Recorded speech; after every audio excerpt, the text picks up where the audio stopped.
I'm Denver Henderson, the Assistant Director of the Williams County Public Library, with another episode of Oddly Peculiar. As we look forward to the spring and warmer weather, the memory of the cold weather we all experienced this winter is still in our mind. Those days when the very air made your face hurt may have caused you consternation. Why does it feel far colder than the temperature on the thermometer? Most of us know that this is due to the wind chill, which makes temperatures feel significantly colder than they register. What is the wind chill factor? And wind chill temperature is how cold people and animals feel when outside. Wind chill is based on the rate of heat loss from exposed skin caused by wind and cold. As the wind increases, it draws heat from the body, driving down the skin temperature and eventually the eternal body temperature. Therefore, the wind makes it feel much colder. If the temperature is 0 degrees Fahrenheit and the wind is blowing at 15 miles per hour, the wind chill is minus 19 degrees Fahrenheit. At this wind chill temperature, exposed skin can freeze in 30 minutes. There are many factors involved in calculating wind chill, but how did it develop? It may surprise you to know that wind chill has its origins in Williams County.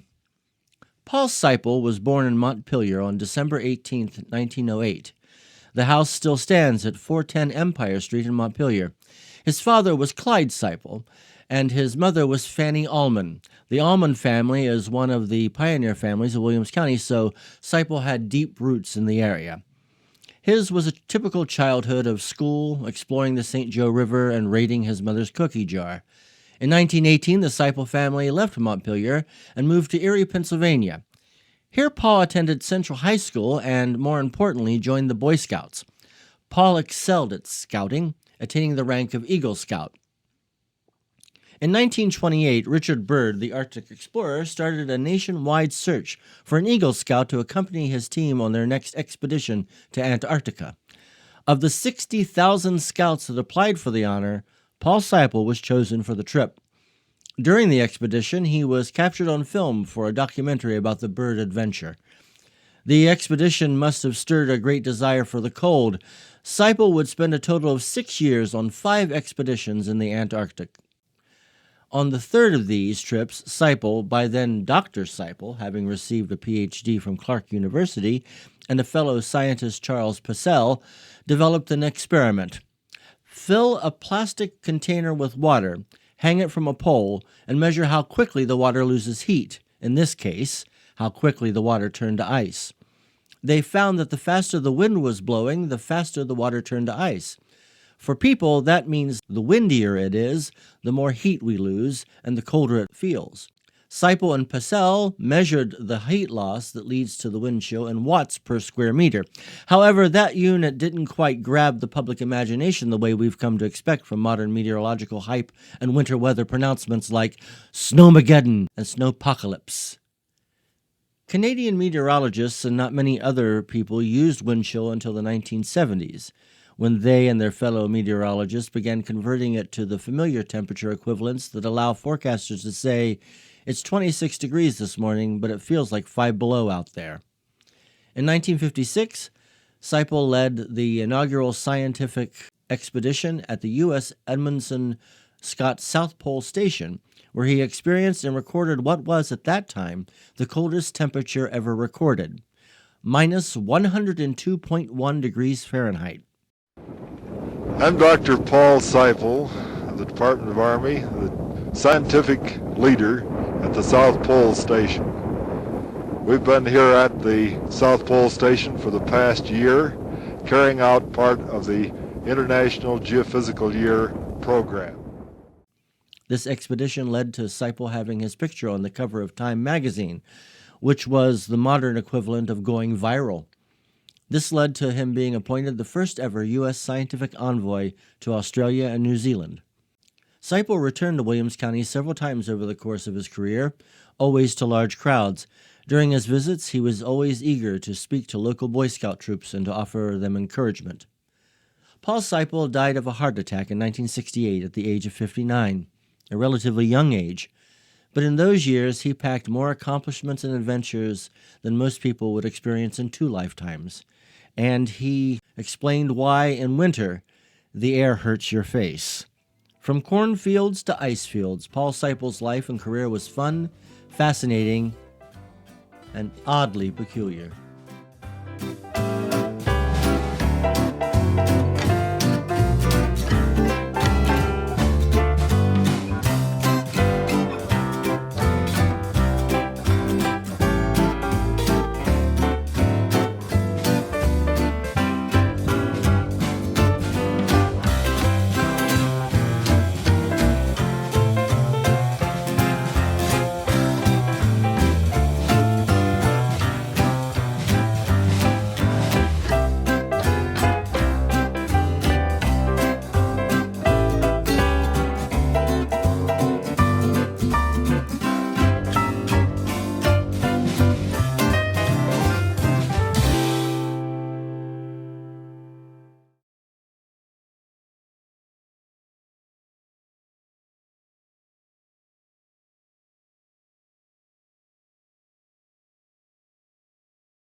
Paul Siple was born during the last days of the golden age of exploration.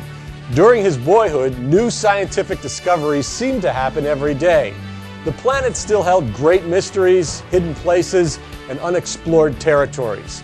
Scientists, mapmakers, and explorers were changing the face of the Earth and scripting a young boy's dreams. Livingstone, Stanley, Cook, and Peary were the names of legends. Their exploits filled the monthly pages of National Geographic, Harper's Monthly, and Popular Science. When the stories of these great men were profiled in the Erie Sunday Times, young Paul Siple found a hint to the path down which he would travel. Paul's family moved to Erie when he was 10, and at 12 he joined the newly formed Charter of the Erie Boy Scouts. Scouting shaped young Paul's life. He would go on to earn 60 merit badges and become an Eagle Scout. He first learned about Robert F. Scott's ill-fated journey to the South Pole while serving as a Sea Scout aboard the retired U.S. brig Niagara. When Paul was finishing his senior year in high school, Navy Captain Richard Byrd flew his Fokker F-7 tri-motor airplane, the Josephine Ford, over the North Pole. The flight made Byrd a national celebrity and was daring enough to guarantee him funding for a trip to Antarctica. Byrd was a strong proponent of scouting and, like Shackleton before him, decided to offer a qualified scout an opportunity to join the expedition. Paul jumped at the chance and quickly applied. At the time, there were 826,000 U.S. Boy Scouts, and thousands of them applied. Only 88 of the applicants met all of Byrd's strict criteria. After rigorous consideration, the national office came up with a short list of 6 scouts for Byrd to interview. In 1928, at the age of 19, Paul Siple was awarded the position in the first expedition of Commander Robert E. Byrd to Antarctica. Paul would not return to Erie for 3 years. Paul Siple went back to Antarctica 5 more times. As a biologist, he studied lichen and mosses, identifying many new species. Siple was also the first to bring the emperor penguin back to the U.S. He trained as a dog sledder and redefined how to camp and explore the frozen climes of the southern polar ice cap. But he will also be remembered for answering the age-old question, how cold is it? Degrees Siple, or the wind chill factor, is a scientific constant which describes the rate of heat loss per hour per 1 square meter of a surface exposed to the atmosphere. Siple became a geographer. He explored and charted the northwestern part of Antarctica's Ford Ranges east of the Ross Ice Shelf. He designed cold weather gear, and in 1956 was selected to be a scientific leader of the International Geophysical Years Exploration Team to establish a permanent colony in the South Pole. This last trip is regarded as Dr. Siple's greatest achievement. Antarctica's Siple Coast and Siple Island were named in his honor. He received the Hubbard Medal from the National Geographic Society in 1958.